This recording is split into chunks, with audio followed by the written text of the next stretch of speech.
Hello my YouTube family, आप लोग कैसे हैं? और सब ठीक है? आप लोग सपोर्ट कीजिए।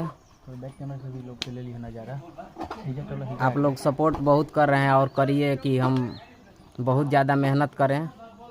और देखिए मेरे घर एक सब्सक्राइबर आए हैं और देखिए, और यहाँ पे 2 केजी मुर्गा लेके आए हैं और यहाँ पे बन रहा है।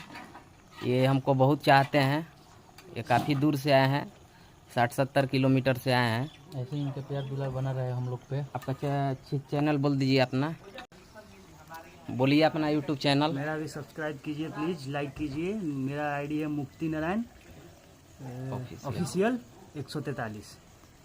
तो देखिए और इनका चैनल सपोर्ट कीजिए और बहुत से बहुत ज़्यादा सब्सक्राइब, लाइव, शेयर कीजिए और सपोर्ट कीजिए कि हम बहुत मेहनत करें। ऐसे ही अपना प्यार दुलार बनाते रहिए। ऐसे ही अपना प्यार दुलार बहुत ही दीजिए कि हम बहुत ज़्यादा मेहनत करें।